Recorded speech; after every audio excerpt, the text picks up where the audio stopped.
Hey, sixth grade, so you're going to be making your pinch pot bases for your Greek hero vessels today. So what you're going to see today when you come in is a bowl full of clay. It reminded me of meatballs when I was rolling them up. I have pre-cut clay for everybody, and when I call you up by your assigned number, you will be getting a ball of clay, and you will be also getting a piece of newspaper to spread at your seat. Now we'll discuss the norms a little bit further from when you use clay, but when you use the clay, you need to have a newspaper spread out under your spot. You need to have a smock on and your sleeves rolled up. Now you're going to notice when you get your clay, it's super sticky because it comes from the ground. It's literally mud, but it's a very thick mud that can be molded into different shapes. Regular mud is very watery and it can't hold a shape. So that's why clay is so special.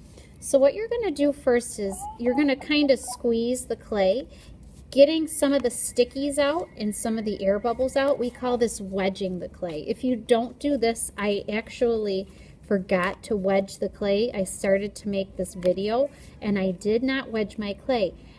I couldn't make my pinch pot very smooth because it was so sticky. I couldn't make it smooth with my fingers. It was just too sticky. So make sure you just get all the air bubbles out. On the flip side, don't wedge the clay or squeeze it too much because you can dry it out and it can crack and then you won't be able to make it into a shape. After you wedge out the clay, you're just going to kind of squeeze it in your hands and roll it. You can roll it in your hands and your hands will soak up some of the stickies or the moisture from the clay. You can also roll it on the table until you get a nice smooth shape. Now there will be cracks in the clay. That's totally normal. It doesn't mean you need to start over or you need a new piece of clay.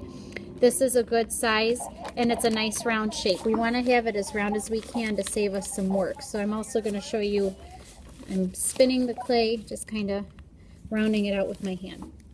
Now comes the pinch pot part. Before you start though, you got to make sure you tap, not slam, just tap the bottom of your clay ball that has already been wedged and smoothed out. You need this flat surface, one, so that you can write your name on it, and two, so that when you build your vessel, it should be able to stand on its own. So it needs that flat surface. Now what I'm going to do is I'm going to stick my thumb in the middle, not all the way down, most of the way down, and then it creates a hole right in the middle. I can then take my fingers and kind of pinch the sides. You want to do this really slowly. If you do it too fast, you could mess up your vessel and have to start over. But one of the nice things about clay is as long as you don't dry it out with your hands by wedging it too much, if you need to start over, you can. So I'm just literally taking it, pinching it, smoothing the sides as I go. There will be some spots that are not smooth, and that's okay. I'm going to kind of use both my hands now.